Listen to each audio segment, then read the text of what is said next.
Bismillahirrahmanirrahim. Innal hamdalillah nahmaduhu wa nasta'inuhu wa nastaghfiruh wa na'udzu billahi min shururi anfusina wa min sayyiati a'malina. Man yahdihillahu fala mudhillalah wa man yudlil fala hadiyalah. Wa ashhadu an la ilaha illallah wahdahu la syarikalah wa ashhadu anna Muhammadan 'abduhu wa rasuluh. Allahumma salli wa sallim wa barik ala Muhammadin wa ala alihi wa ashabihi wa man ihtada bihadyihi wastanna bisunnatihi ila yaumiddin, amma ba'd. Alhamdulillah, jamaah salat Isya yang dirahmati oleh Allah Subhanahu wa taala. Insyaallah kesempatan malam hari ini kita akan mengkaji bersama salah satu peristiwa yang terjadi di masa Nabi Sallallahu Alaihi Wasallam, yang peristiwa tersebut terjadinya bertepatan di bulan yang kita saat ini berada, yaitu bulan Zulqa'dah, dan ada keterkaitannya pula nanti dengan syariat ishtirakul kurban, yaitu berserikat untuk penyembelihan hewan kurban 1 ekor sapi dengan 7 orang. Nah, ini peristiwa ini dalam kajian sirah nabawiyah dikenal dengan peristiwa perjanjian Hudaybiyah, atau beberapa literatur nanti menyebutkan Umratul Hudaybiyah. Kenapa dikatakan Umratul Hudaybiyah? Karena Nabi sebenarnya hendak melaksanakan umroh. Nah, pada saat itu kok umroh Ustaz, bukan haji gitu? Karena syariat haji nanti baru turun di tahun ke-9 Hijriyah. Syariat hajinya yang Allah tetapkan untuk menyempurnakan syariat hajinya Nabi Ibrahim. Adapun kalau syariat hajinya Nabi Ibrahim itu sudah ada sejak dulu. Artinya sejak masa Nabi Ibrahim Allah sudah perintahkan Nabi Ibrahim untuk menyerukan haji. Wa adzim finnasi bil haji, kata Allah dalam surah Al-Hajj. Umumkan kepada orang-orang untuk melaksanakan haji. Ini diperintahkan kepada Nabi Ibrahim. Nah, jadi Nabi SAW itu berangkat untuk melaksanakan umroh Hudaybiyah. Nah, sebagai latar belakangnya, jamaah sekalian yang dirahmati oleh Allah, kaum muslimin itu semenjak hijrahnya ke Madinah itu nggak boleh masuk Masjidil Haram, dihalangi oleh orang-orang kafir Quraisy. Nah, baru di tahun ke-6 Hijriyah ini Rasulullah bermimpi. Ketika Rasulullah bermimpi melihat di dalam mimpinya itu beliau, yaitu Nabi SAW dengan para sahabat masuk ke Mekah dalam keadaan mencukur gundul rambutnya, dan ada yang mencukur sebagian rambutnya, menyukur pendek, qasr namanya, dan tawaf setelah itu mencukur gundul dan mencukur pendek rambutnya. Maka ini ada isyarat dari Allah bahwasanya kaum muslimin itu sudah bisa masuk Masjidil Haram. Tetapi di dalam mimpi tersebut Allah tidak mengabarkan di tahun keberapa itu, apakah tahun ini atau tahun selanjutnya. Nah, bertepatan di tahun ke-6 Hijriyah itu adalah tahun di mana Quraisy itu bangkrutnya gitu. Kenapa kok bangkrut? Menelan kekalahan yang berturut-turut di dalam beberapa pertempuran. Kenapa kok kalah berturut-turut dalam beberapa pertempuran, kok nggak bisa bangkit lagi? Jadi perlu saya sampaikan sebagai latar belakang terjadinya umrah Hudaybiyah ini, Allah Subhanahu wa taala Maha adil dengan menetapkan Madinah itu sebagai darul hijrah, sebagai negeri hijrahnya Nabi. Dan Allah Subhanahu wa taala punya rencana yang luar biasa terhadap hambanya itu. Kenapa kok Nabi dan kaum muslimin harus bertahan dengan penyiksaan, tekanan orang-orang kafir Quraisy itu 13 tahun di Mekah?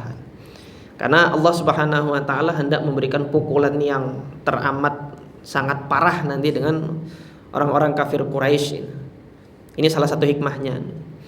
Nah, jadi letaknya Madinah itu berada di utaranya Mekah.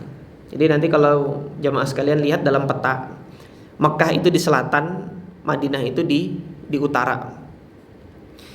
Sementara tujuan dagangnya orang kafir Quraisy yang ada di Mekah itu adalah Syam, lebih utara lagi.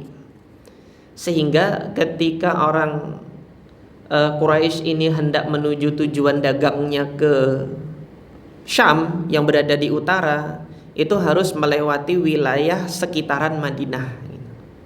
Jadi seperti itu kan. Maka ketika Allah tetapkan Madinah itu sebagai negeri hijrahnya, ini yang membuat salah satu kenapa kafir Quraisy ini sangat tidak rela sekali kaum muslimin itu berada di Madinah. Yaitu apa? Kalau Nabi Muhammad dan kaum muslimin berhasil membangun suatu peradaban yang kuat di Madinah, maka rute perjalanan dagang mereka itu binasa. Mereka nggak bisa lewat situ lagi untuk menuju ke Syam. Kalau mereka nggak bisa lewat di situ, lumpuh perekonomiannya Mekah. Kenapa? Karena orang Mekah pondasi ekonominya itu satu-satunya hanya dagang. Pertanian nggak ada, membutuhkan pasokan dari luar. Jadi datangkan kurma itu dari Taif, datangkan gandum dari wilayah Yamamah di Najd. Nah, Mekah itu batu. Jadi bisa tumbuh apa di batu itu? Pertanian nggak bisa. Peternakan apalagi mau berternak apa gitu. Yang ada itu kan orang-orang Badui itu menternakkan kambing domba itu di luar Mekah, bukan di dalam Mekah, sekitaran Mekah, di padang pasir di luar lembah Mekah. Sehingga sektor perdagangan lah yang paling menunjang perekonomian masyarakat Mekah. Kalau itu dihantam dengan kekuatan yang besar, habis mereka.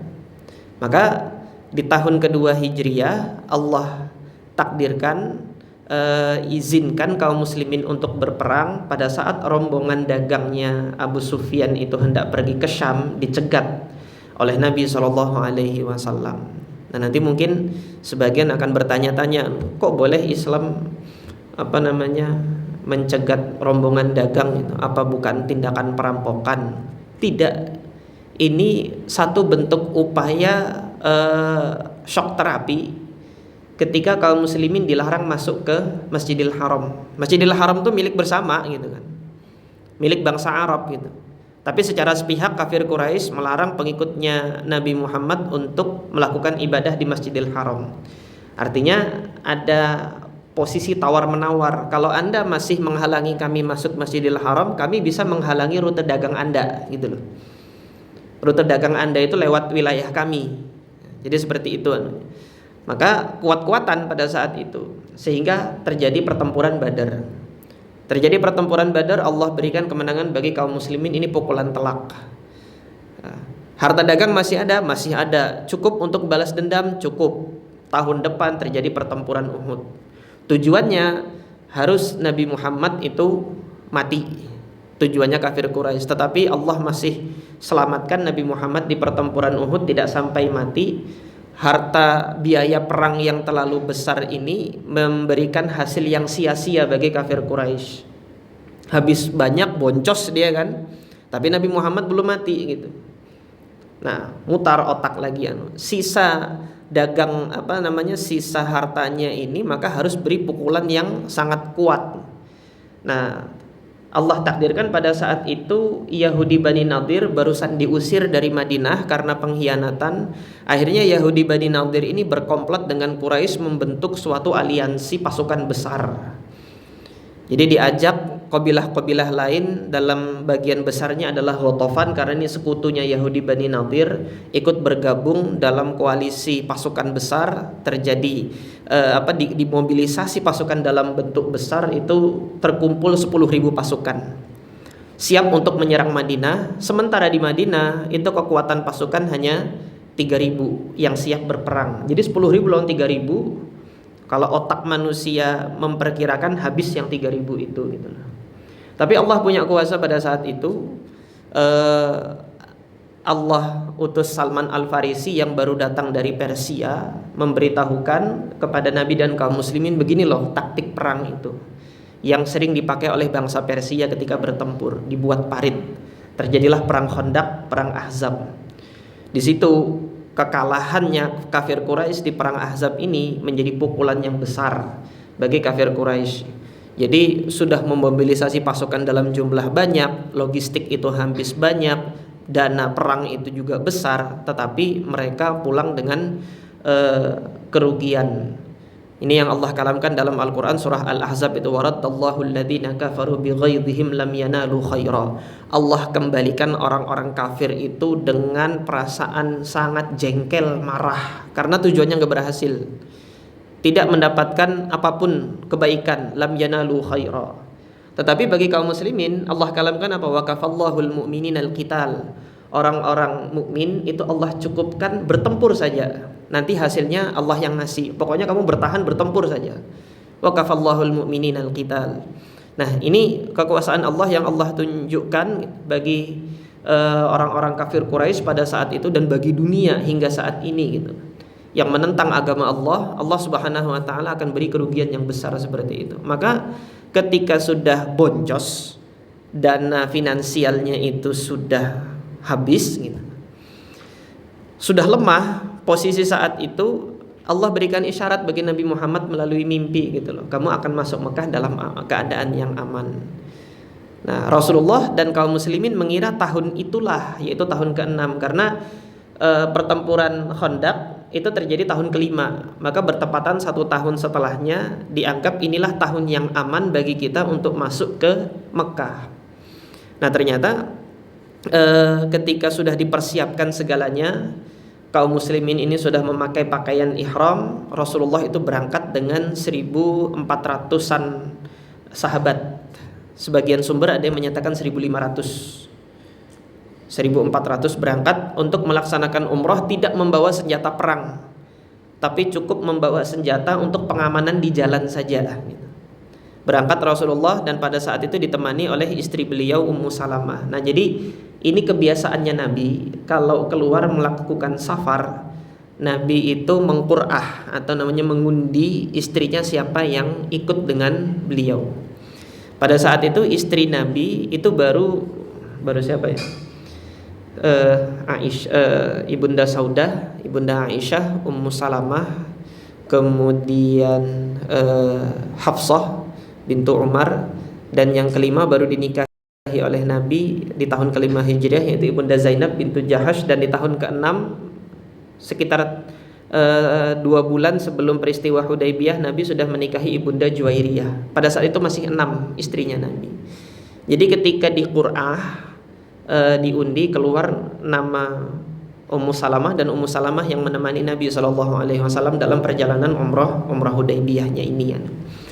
Nah, tentunya gitu kan, meskipun Allah Subhanahu wa taala berikan isyarat masuk ke Mekah dengan aman, Rasulullah SAW tetap waspada. Rasulullah mengutus mata-mata dari kabilah Khuza'ah. Jadi memang kabilah Khuza'ah ini adalah sekutunya Bani Hashim, dan ini persahabatan sudah sejak lama. Jadi sejak sejak kakeknya Nabi namanya Qusay. Jadi Qusay itu punya istri, itu putri pemimpin Khuza'ah yang dahulu penguasa Mekah. Nah, ketika pemimpin Khuza'ah yang ada di Mekah ini wafat, yang melanjutkan kepemimpinan di Mekah itu kakeknya Nabi yang bernama Qusay ini tadi.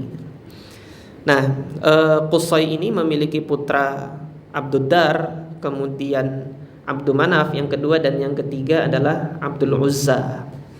Nah, dari Abdul Manaf ini lahir Hashim, Hashim lahir Abdul Muttalib atau Syaibatul Hamdi, kemudian lahir ayahanda Nabi yaitu Abdullah, dan kemudian Nabi Muhammad SAW dari garis keturunan Abdul Manaf. Nah, kakeknya Nabi Qusay ini beristrikan Khuza'ah. Nah, pada saat ini cerita flashback lagi, kakeknya Nabi yang bernama Abdul Muttalib itu dahulu ketika di Mekah, tanahnya itu pernah dirampas oleh pamannya yang namanya Naufal. Nah, ketika minta bantuan dari paman-pamannya yang di Mekah untuk menghentikan kezalimannya Naufal ini, nggak ada yang berani ngelawan Naufal. Akhirnya Syaibatul Hamdi ini, Abdul Muttalib, minta bantuan kepada pamannya yang di Madinah. Karena Hashim itu menikah dengan wanita dari Bani Najjar namanya Salma.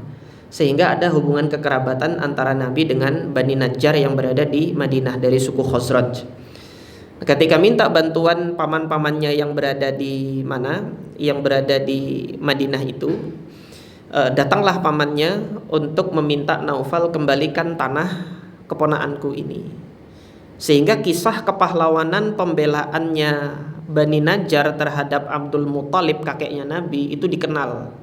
Pada saat dikenal luas oleh masyarakat Arab, akhirnya orang Khuza'ah juga nggak mau ketinggalan. Kenapa? Karena ibunya Abdul Muthalib, neneknya Abdul Muthalib itu dari Khuza'ah.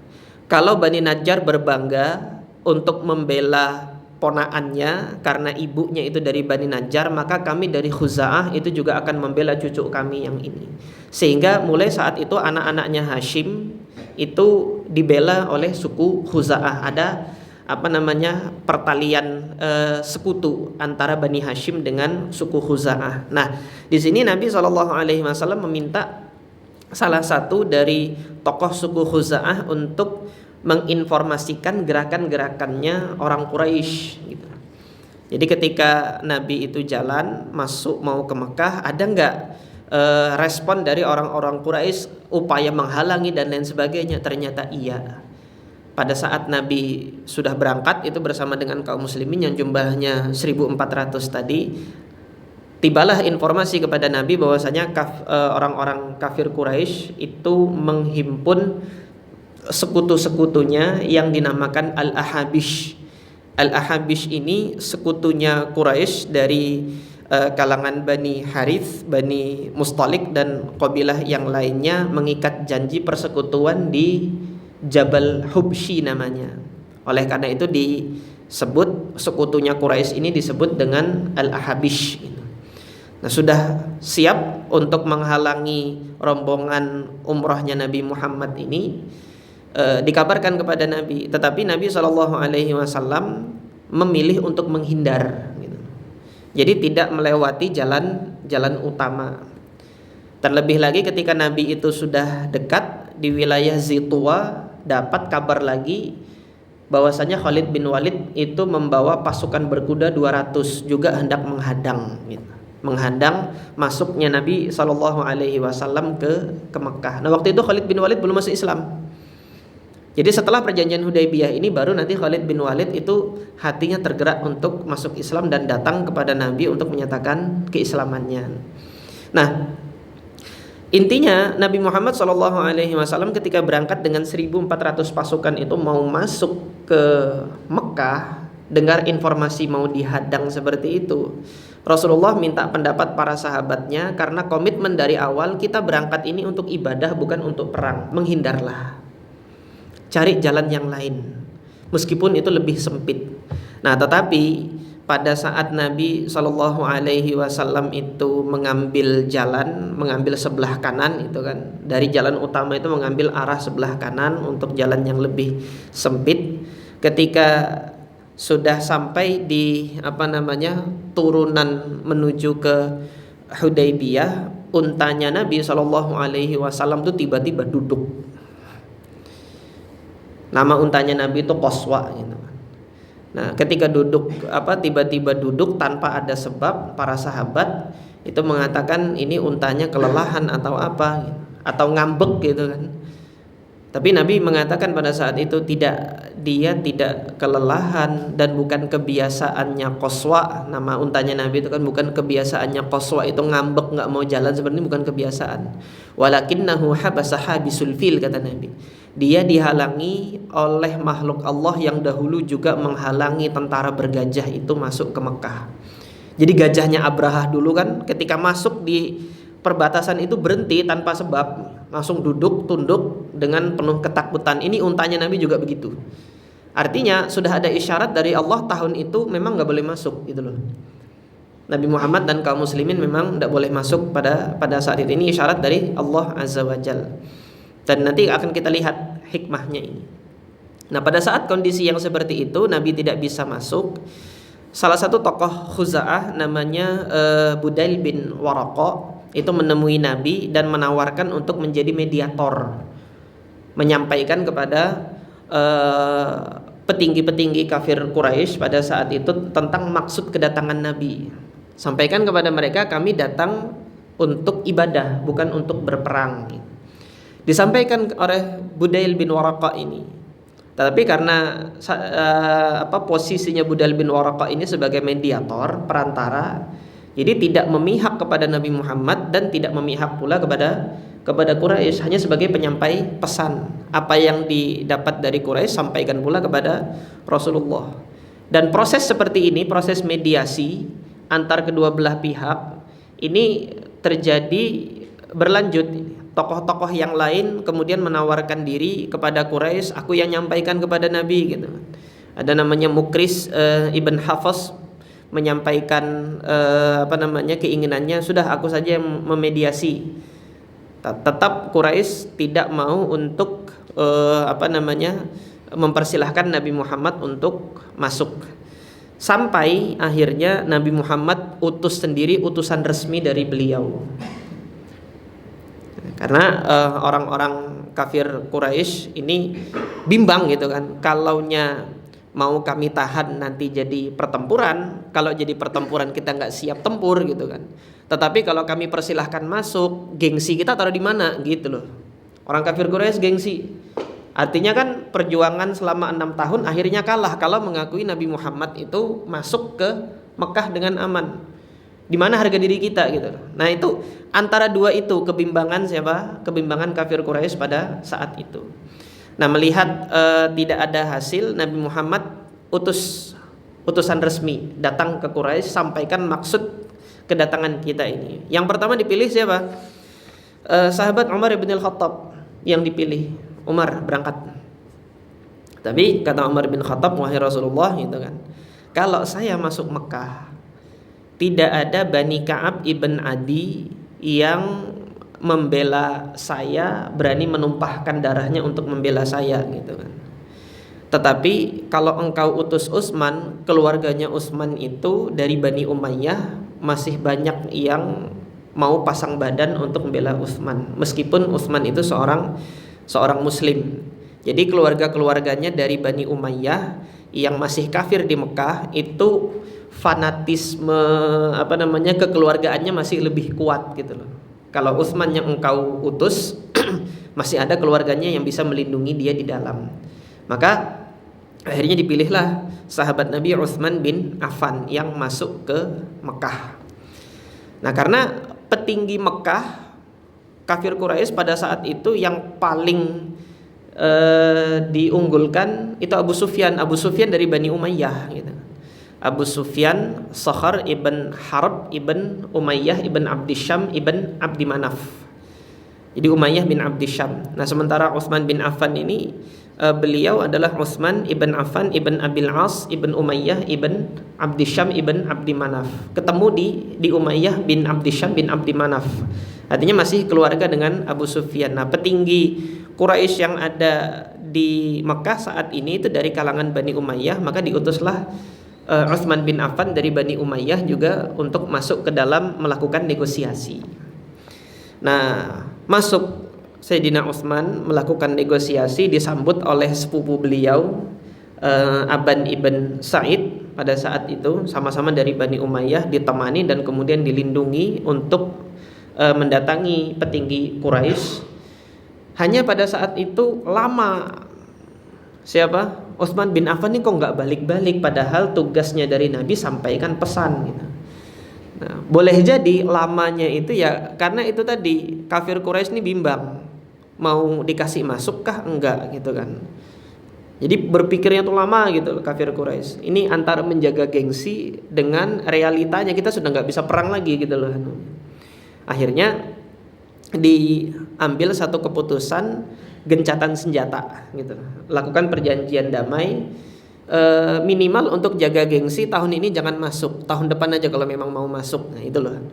Maka diutuslah utusan Quraisy sebagai diplomatnya Quraisy pada saat itu namanya Suhail bin Amr. Suhail ibn Amr diutus oleh Quraisy sebagai diplomatnya, mewakili pihak Quraisy untuk menandatangani perjanjian. Maka ditawarkan 4 poin perjanjian. Poin yang pertama, tahun ini Nabi dan kaum muslimin pulang, nggak boleh masuk tahun ini. Baru boleh masuk untuk melaksanakan ibadah di Masjidil Haram tahun depan. Jadi keputusan yang seperti ini ya itu tadi, minimal gengsinya masih apa? Gengsinya masih terjaga gitu loh. Tahun ini nggak masuk, meskipun tahun depan mau nggak mau dia nggak punya kekuatan lagi untuk menghalangi kaum muslimin masuk gitu, masuk ke Mekah. Kemudian yang apa namanya? Poin kedua, tidak saling menyerang, gencatan senjata. Kami tidak menghalangi Anda masuk ke Masjidil Haram, jangan halangi pula kami berdagang ke Syam, gitu loh. Karena selama 6 tahun kafir Quraisy mau berdagang ke Syam dihalangi. Sampai kapan? Sampai kaum muslimin diizinkan masuk Mekah. Itu loh, jadi tawar-menawarnya itu. Ya sudah, kalau itu yang terjadi, sejak tahun ini kami mau dagang jangan dihalangi, kami juga nggak menghalangi kalian masuk Masjidil Haram, tapi tahun depan, yang tahun ini jangan, gitu loh.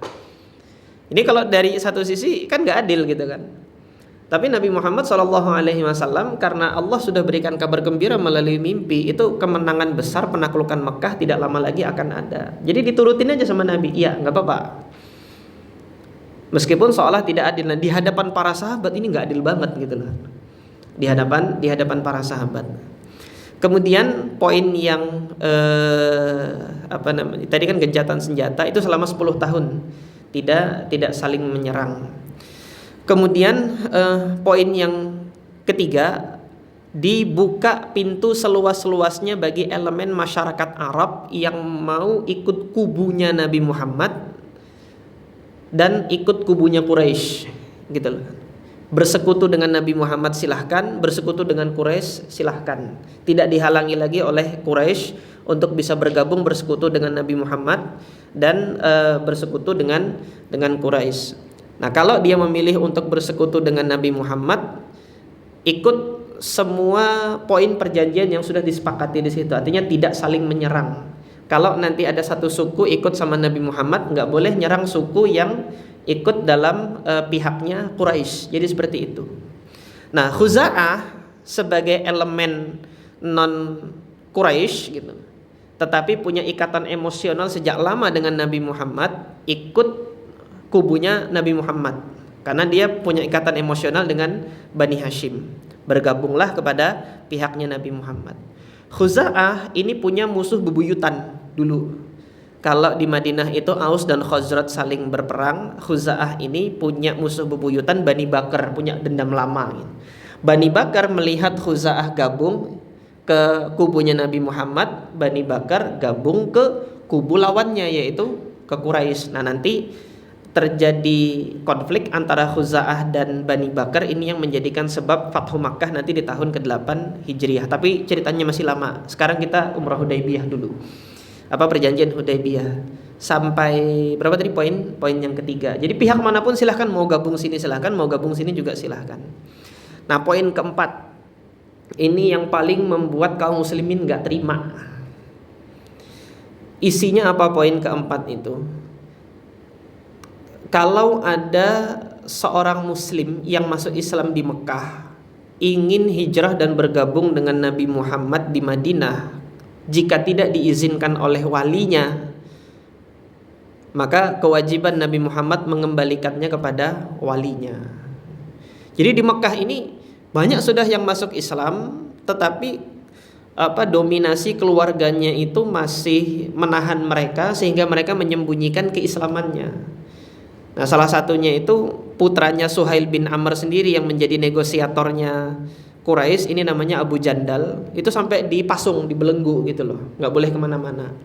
Melihat ada rombongan kaum muslimin datang, minta dilepaskan, tolong aku disiksa sama bapakku gara-gara aku masuk Islam ini kan. Nah, kata Suhail bin Amr, nah ini orang pertama yang harus kamu kembalikan berdasarkan perjanjian ini.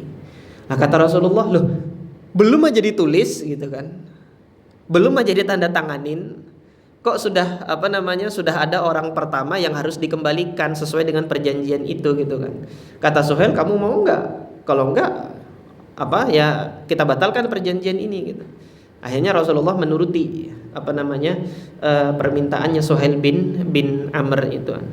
Nah sebaliknya, kalau ada kaum muslimin yang sudah di Madinah ternyata rindu dengan keluarganya di Mekah, mau balik kepada keluarganya di Mekah, Rasulullah nggak boleh menghalangi dan orang Mekah tidak akan mengembalikannya kepada Rasulullah. Nah ini kan timpal balik, nggak balance, nggak imbang. Yang dari Mekah kabur ke Madinah, Nabi Muhammad harus balikin. Yang dari Madinah kabur ke Mekah mau balik sama keluarganya, tidak akan dibalikin gitu. Tapi ya ikut aja gitu lah. Kalau istilah orang kita tuh dipor aja gitu. Kalau main layangan itu diulur gitu aja, biar nanti diulur. Kalau orang mancing tuh apa istilahnya? Biarin aja dia jalan, tapi nanti sudah tarik sampai capek baru di strike gitu kan. Nah itu yang dilakukan oleh Nabi Muhammad. Disepakatilah perjanjian itu dan kaum muslimin sangat bersedih. Kok kenapa gitu kan? Padahal Nabi Muhammad mengabarkan kita masuk Mekah dengan keadaan aman, sudah bergembira, tetapi kita harus kembali. Ketika harus kembali ke Madinah, maka hewan hadyu yang dibawa itu harus disembelih, umrohnya dibatalkan. Jadi dibatalkan umroh, hewan hadyunya itu disembelih. Mereka yang tidak mendapatkan hewan hadyu, disitulah Rasulullah menetapkan ada hewan hadyu berupa 1 ekor unta berserikat 7 orang. Sembelih itu untuk 7 orang. Dan kemudian yang ada sapi, 1 ekor sapi disembelih untuk 7 orang di situ sebagai penebusan hadyu karena umrohnya itu dibatalkan pada saat itu. Nah, hewan hadyu ini untuk ibadah umroh, dan nanti ada masuknya syariatnya nanti di haji tamattu. Hadyu itu hukumnya wajib. Jadi jemaah sekalian yang dirahmati oleh Allah Subhanahu wa taala, kurban yang kita lakukan ini kan hukumnya sunnah udhiyah. Bagi mereka yang melaksanakan haji dengan manasik tamattu dan qiran, itu hukumnya wajib nyembelih, namanya hadyu. Nah, dikatakan hadyu kenapa? Karena penyembelihannya itu di tanah haram, di wilayah haram Mekah. Penyembelihan yang dilakukan di wilayah haram Mekah itu dinamakan hadyu. Di luar haram Mekah itu namanya udhiyah. Masyarakat kita lebih familiar dengan sebutan kurban. Tapi bahasa syariatnya itu adalah udhiyah. Jadi demikian ini singkatnya peristiwa Hudaybiyah itu yang terjadi di tahun ke-6 Hijriah, bulan Zulqa'dah. Di awal-awal Nabi Muhammad itu berangkat umrah Hudaybiyah itu terjadi perjanjian itu. Nanti setelah perjanjian Hudaybiyah ada banyak kebaikan yang terjadi. Jadi Abu Sufyan karena sudah bisa berdagang ke Syam, disitulah Abu Sufyan itu dipanggil sama Heraklius. Heraklius baru mimpi melihat ada seorang raja yang kemaluannya dikhitan, kekuasaannya itu meliputi seluruh dunia. Jadi ditanya sama petingginya, siapa kaum yang berkhitan? Oh, orang Yahud. Ya sudah, perintahkan bunuh semua orang Yahudi gitu. Begitu mau diperintahkan datang surat dari Nabi Muhammad. Jadi setelah terjadi perjanjian Hudaybiyah ini, di akhir bulan Zulhijjah, Nabi Muhammad tuh kirim surat kepada penguasa-penguasa dunia untuk mengajak masuk Islam. Ketika datang surat dari Nabi Muhammad dan barusan saja bermimpi melihat seorang raja yang berkhitan gitu. Ditanyakan, coba periksa ini Sahibur Risalah yang pembawa yang menulis surat ini, apakah dia berkhitan atau tidak? Iya, dia berkhitan. Oh, ini sudah rajanya gitu. Nah, pada saat Abu Sufyan berdagang, dipanggil tuh pedagang-pedagang Arab, ditanya, siapa yang paling dekat nasabnya dengan Nabi ini gitu. Ya, Abu Sufyan ngaku, saya yang paling dekat nasabnya. Karena sama-sama keturunan Abdul Manaf. Abdul Manaf tadi punya putra Abdul Syam. Abdul Syam ini kakaknya Hashim gitu. Nah, Hashim ke bawah lahir Nabi Muhammad, Abdul Syam lahir Umayyah, Umayyah lahir Harb, Harb lahir Abu Sufyan itu, Sakhar ibn Harb. Jadi kalau dilihat pangkatnya Abu Sufyan itu sebenarnya paman Nabi, tapi bukan dari Bani Hashim, tetapi dari Bani Abdul Syam. Nah, jadi demikian. Nah, ketika sudah terjadi dialog dengan Heraklius, di situ baru masuk benih-benih keislaman kepada Abu Sufyannya. Nanti beliau akan masuk Islam pada saat Fathu Makkah. Intinya dari perjanjian damai Hudaybiyah ini gitu, gencatan senjata selama 10 tahun ini ada banyak kebaikan yang Allah berikan kepada kaum muslimin dan juga kemanfaatan secara duniawi kepada kafir Quraisy. Yang kemanfaatan secara duniawi kepada kafir Quraisy ini pelan-pelan nanti akan menggiring mereka kepada apa? Kepada hidayah Islam.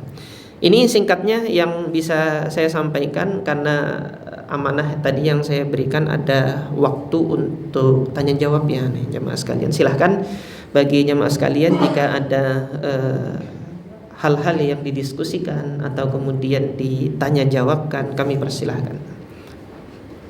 Nggak ada. Kalau nggak ada berarti selesai atau gimana?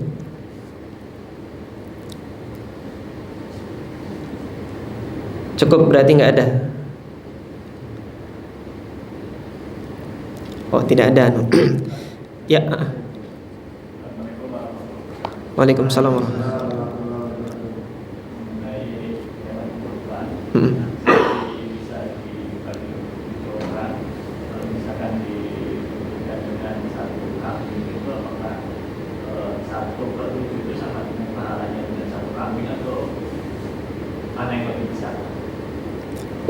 Untuk apa?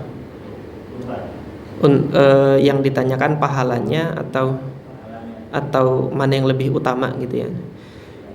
Allah Ta'ala a'lam. Kalau untuk pahala, ini kan mungkin yang ditanyakan mana yang lebih besar pahalanya atau mana yang lebih utama. Berserikat 7 orang untuk sapi atau sendiri tapi beli satu kambing. Mana yang lebih utama? Kira-kira seperti itu ya pertanyaannya, Pak. Kira-kira seperti itu. Kalau saya melihat yang lebih utama itu adalah mana yang lebih bermanfaat dan mana yang lebih mudah antara dua ini. Jadi kalau nanti di suatu tempat mungkin harga kambing itu lebih mahal daripada ikut berserikat satu sapi untuk 7 orang. Kalau di tempat saya satu sapi untuk 7 orang berserikatnya itu masing-masing 3 juta. Tetapi kambing ini harganya sudah 4 juta lebih. Itu pun yang harga 4 juta kok dagingnya tipis-tipis gitu loh. Kalau mau kambing yang dagingnya banyak itu bisa sampai 9 atau 10 juta gitu kan, yang gede-gede itu anunya. Waktu itu tahun kemarin sih. Nah, enggak tahu tahun ini saya cuma lihat posternya, belum lihat ke kandang kambing. Kalau tahun kemarin ketika saya lihat kandang kambing itu yang besar, yang dagingnya potensi banyak, itu sudah hampir 10 juta anunya kambingnya. Maka dari segi harga itu lebih susah untuk dicapai untuk kambingnya. Maka dalam hal ini keumuman di dalam syariat itu adalah yang paling mudah. Nah, ini kita bisa lihat kalam Allah Azza wa Jalla dalam Al-Qur'an, yuridullahu bikumul yusra wa la yuridu bikumul usra. Allah menghendaki kemudahan bagi kalian. Artinya ibadah yang kalian lakukan, lihat yang lebih mudah, yang paling kalian lakukan itu yang lebih utama. Salat malam, susah bangun malam, saatnya sudah yang mudah sebelum tidur. Ketika itu mudah, maka yang paling utama bagi orang tersebut salat malamnya sebelum tidur gitu kan. Karena kalau didahului tidur terlebih dahulu, biasanya baru bangun tidur itu dengan mendengar azan subuh gitu. Sehingga kesempatan sholat malam nggak bisa gitu kan. Nah, ini yang terbaik bagi hamba tersebut adalah yang sebelum tidur. Jadi lihat yang paling mudah bagi kita untuk melaksanakan ibadah mana, itu yang lebih utama, insyaallah biidznillah. Ini satu pedomannya. Kemudian yang kedua dilihat kemanfaatannya. Pada saat misal kalau di dalam kondisi masyarakat kita daging kambing itu tidak lebih banyak daripada daging sapi untuk dibagi-bagi dalam jumlah posisi, dalam jumlah kuantitas yang lebih banyak jangkauannya, maka bisa dikatakan sapi itu lebih baik gitu loh. Dan insya Allah pahalanya lebih besar karena kemanfaatannya juga lebih besar. Nah, adapun yang di masa Nabi SAW, kita lihat Nabi Muhammad itu kurbannya lebih banyak kambing. Dhahan Nabi sallallahu alaihi wasallam bikabsyaini amlahaini. Rasulullah itu berudhiyah dengan 2 ekor kambing. Kemudian di hadis Aisyah itu faumira bikabshin, diminta untuk mendatangkan 1 ekor kambing. yata'u fi sawadin wa yabruku fi sawadin wa yanzuru fi sawadin. Jadi melihat dengan hitam, melangkah dengan hitam, dan duduk dengan hitam, itu maksudnya apa? Warna bulu di sekitar matanya hitam, terus kaki yang untuk melangkahnya itu hitam warna bulunya, kaki yang untuk dia duduk itu juga hitam. Jadi antum lihat ada kambing warnanya putih tapi di kepalanya sini hitam, kakinya ini hitam, itu kan cantik banget itu kan. Nah, ini kambing yang disembelih oleh Nabi itu warna bulunya indah memang. Warna bulunya indah. Itu Rasulullah nyembelihnya kambing. Nah, apakah ketika Rasulullah lebih sering untuk menyembelih kambing itu berarti yang lebih banyak pahalanya adalah kambing?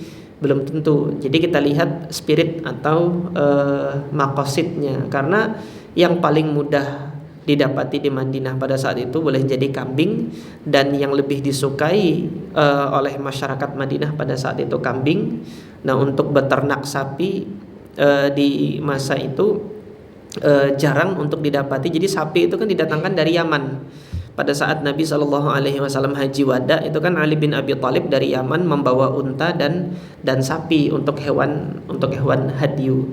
Nah, pada saat itu tidak mudah untuk mendatangkan sapi di wilayah Madinah. Nah, sehingga semuanya itu dikembalikan kepada kondisi masyarakat dengan dua dasar itu tadi, mana yang lebih mudah dan mana yang lebih bermanfaat. Kiranya itu insyaallah mana yang lebih utama, dan itu nanti yang insyaallah lebih besar pula pahalanya. Allahu ta'ala a'lam. Yang lain silahkan. Oh ya, monggo. Waalaikumsalam. Mengenai yang perjanjian Hudaybiyah itu menjadikan salah satu dasar menjadikan mikot ya kalau umroh. Apakah ada dasarnya? Oh iya. Hubungannya kan. Yang kedua mengenai kurban. Gimana kalau misalkan sekarang kan banyak kurban tapi sudah jadi olahan, misalkan jadi kalkun atau jadi korek untuk daerah-daerah yang misalkan yang susah terjangkau. Bagaimana sih? Oh ya. Yang pertama, di mana sejarahnya Hudaybiyah itu kok jadi tempat mikot untuk orang umrah sekarang? Jadi seperti ini ya, jemaah sekalian yang dirahmati oleh Allah. Bagi masyarakat Mekah itu tidak memiliki mikot tertentu. Artinya masyarakat Mekah itu ketika hendak umroh yang bermukim di Mekah ya, kalau dia mau mikot cukup keluar dari wilayah haram dan dia berniat umroh, maka berniat ihram di situ, ihram umroh, maka itu sudah sah, cukup keluar dari wilayah haram. Nah, dalam sejarahnya umroh yang dilakukan oleh Nabi Sallallahu Alaihi Wasallam itu melewati tempat-tempat ini, gitu. Sehingga boleh jadi saat ini pemerintah Saudi itu memfasilitasi tempat-tempat itu, tujuannya bukan untuk menandakan bahwasanya disyariatkan dan disunnahkan umroh dari tempat ini, enggak, tetapi dalam hal napaktilas sejarah gitu loh. Kalau secara hukum syariat, orang yang bermukim di Mekah itu cukup keluar dari hududul haram, wilayah haram.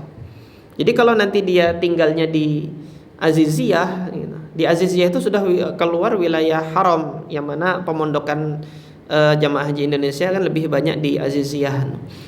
Nah, ketika Aziziyah ini sudah di luar wilayah haram, jadi cukup dari rumahnya itu saja gitu kan untuk dia melakukan umroh, untuk dia melaksanakan ibadah umroh. Nah, dalam napaktilas sejarahnya Nabi, karena ini tadi ibadah umroh dan Nabi pernah berkemah di Hudaybiyah, jadi dibuatlah fasilitas yang mau umroh dari Hudaybiyah lewatnya sini. Kemudian tempat yang lain itu di Tan'im. Ini Nabi akan melaksanakan umrohul qadha namanya, karena tadi umrohnya batal ya. Tahun ke depan, tahun 7 Hijriah itu Rasulullah datang lagi untuk melakukan umrohul qadha namanya, mengqadha umroh yang terpaksa dibatalkan karena dihalangi. Nah, kemudian yang ketiga, Nabi nanti akan umroh lagi setelah pertempuran Taif. Jadi pertempuran Taif ini terjadi setelah Fathu Makkah, di mana kabilah Hawazin itu berencana mau menyerang Nabi dan kaum muslimin setelah menang di Fathu Makkah itu. Terjadi pertempuran besar namanya pertempuran Hunain. Nah, pertempuran Hunain ini berlanjut ke pertempuran Taif. Nah, jadi di awal pertempuran Hunain ini kabilah Hawazin berhasil menekan pasukan kaum muslimin, tetapi Allah tolong kaum muslimin sehingga mendesak pasukan Hawazin ini untuk terpojok kembali ke Taif, karena mereka asalnya di Taif. Setelah kembali ke Taif, mereka berlindung di bentengnya, dikepung selama beberapa hari, dan sebagian akhirnya ada yang masuk Islam gitu kan. Nabi kasih ultimatum, yang turun mau masuk Islam aman. Turun sebagian sahabat Nabi, diantaranya Abu Bakrah itu. Abu Bakrah At-Taifi itu beliau turun dan menyatakan keislaman. Nah, setelah dari pertempuran Taif, Nabi balik ke Mekah. Di situ Nabi berhenti di Ji'ronah. Di Ji'ronah itulah Nabi berihram untuk ihram umrah ke Mekah. Sehingga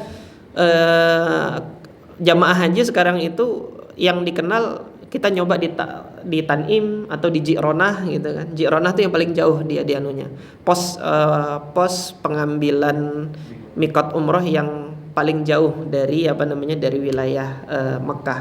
Karena keberadaan Ji'ronah itu di antara Mekah dengan Taif, tetapi tidak disyariatkan untuk mulai dari Ji'ronah, enggak gitu. Tapi ini napaktilas sejarah, Nabi dulu pernah mampir di tempat itu ketika melaksanakan 3 umrohnya ini. Allahu taala a'lam. Jadi seperti itu. Dan kemudian yang kedua tadi apa, Pak? Kurban yang jadi olahan insyaallah sah gitu kan. Artinya daging kurban ini untuk untuk menjaga keawetannya agar tidak busuk dan masih masih bisa dimanfaatkan untuk kaum muslimin, maka diawetkan atau dikalengkan dengan dan kemudian disedekahkan. Jadi intinya daging kurban ini amanat Allah dalam Al-Qur'an. Itu kan Allah sebutkan kurban itu, hadyu dan kurban itu kan. Fakulu minha, makan sebagian darinya kata Allah. Wa at'imul qani'a wal mu'tar, dan berilah makan kepada orang yang qani'. Orang yang qani' itu yang tidak miskin, dia berkecukupan. Wal mu'tar, dan orang miskin. Jadi ada 3 golongan yang Allah sebutkan di dalam Al-Quran surah Al-Hajj itu. Nah, sebelumnya di ayat sebelumnya Allah hanya disebutkan 2 golongan saja. Wa at'imul ba'isal faqir, makan olehmu dan berikan kepada orang-orang yang ba'is, berkesusahan dan lagi fakir gitu. Nah, baru Allah ulang lagi di surah yang sama, orang yang tidak fakir, tidak miskin juga boleh makan daging kurban. Nah, dari sini mungkin sebagian anggapan masyarakat daging kurban itu harus dibagi sepertiga. Enggak. Karena amanat Allah Azza wa Jalla dalam Al-Quran ini, yang boleh makan itu 3 golongan ini. Nah, nanti persentasenya berapa persen dia dapat dari 3 ini, itu disesuaikan kondisi masyarakat. Kalau kaum fakirnya lebih banyak, bisa jadi persentasenya juga lebih banyak. Nah, karena amanat Allah di dalam ayat ini, fakulu minha, kamu makan sendiri wahai yang berkurban, wa at'imu, dan berilah makan. Jadi untuk mewujudkan kemanfaatan dimakan gitu kan. Untuk daging kurban ini kemanfaatannya itu adalah dimakan daging kurban itu, baik yang berkurban dan orang-orang lain yang tidak ikut berkurban itu berhak untuk mendapatkan makan ini. Nah, ketika jumlahnya itu surplus ya, sehingga dimakan sehari masih nyisa gitu kan. Perut sudah kenyang, sudah melembung, tapi dagingnya masih ada. Kalau ditunggu terus, nanti dagingnya itu busuk seperti itu kan. Maka di antara cara untuk mengawetkannya, misalnya diolah untuk dijadikan kornet gitu kan, dimasukkan dalam kaleng, ini masih boleh. Yang tidak boleh diperjualbelikan gitu. Jadi sudah dimasukin kaleng baru kemudian diperdagangkan, enggak. Dimasukkan di kaleng kemudian diawetkan, tetap bagikan kepada fakir miskin. Karena amanat Allah Azza wa Jalla dalam Al-Qur'an itu tadi sebagaimana ayat yang saya kutip, makan olehmu dan berikan makan kepada yang lain, bukan untuk diperjualbelikan. Nah, kalaupun mau memperjualbelikan, nah ini pendapat mazhab Hanafiyah. Ini untuk bagian-bagian hewan kurban yang kemanfaatannya itu nggak bisa dimakan. Kulit, nggak semua orang bisa makan kulit. Usus, nggak semua orang bisa makan usus. Sehingga nanti ada elemen masyarakat tertentu yang bisa mengolah itu, gitu kan, untuk dijadikan kerajinan gerabah atau dijadikan apa, karena tidak semua bisa makan itu, akhirnya dijual. Nah, boleh nggak menjual yang bagian-bagian seperti ini? Mazhab Imam Abu Hanifah itu memberikan rukhsah dengan catatan hasil penjualan tetap disedekahkan, gitu loh. Sehingga amanat Allah dalam Al-Quran itu tetap tersampaikan, terwujudkan, tidak untuk dikomersilkan. Jadi hewan kurban itu semenjak itu diniatkan untuk kurban, dari ujung kuku sampai ujung kukunya lagi, ujung tanduknya, itu tidak boleh dikomersilkan, karena dia menjadi ibadah sedekah yang untuk dibagikan kepada yang berhak, dan diperbolehkan oleh Allah untuk makan bagi sahibul kurbannya. Jadi seperti itu, Pak. Allah Ta'ala alam. Yang lain sampai jam berapa? Sampai jam 9 atau cukup? Ini jam 9 kurang 15 sudah.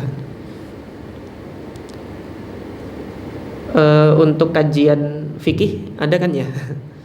Mungkin nanti kalau ada pertanyaan mungkin yang lebih lagi, nanti mungkin bisa ditanyakan kepada asatidzah yang menyampaikan kajian fikih. Nah, ini kita melihat sisi kesejarahannya, dan tidak menutup kemungkinan kita mengambil fikih dari peristiwa bersejarah yang terjadi di masa Nabi Shallallahu Alaihi Wasallam. Baik, kalau tidak ada lagi yang ditanyakan, saya rasa cukup, dan kita cukupkan pengajian malam hari ini, dan kita tutup dengan doa kafaratul majlis. Subhanakallahumma rabbana wa bihamdika asyhadu an la ilaha illa anta astaghfiruka wa atubu ilaik. Assalamualaikum warahmatullahi wabarakatuh.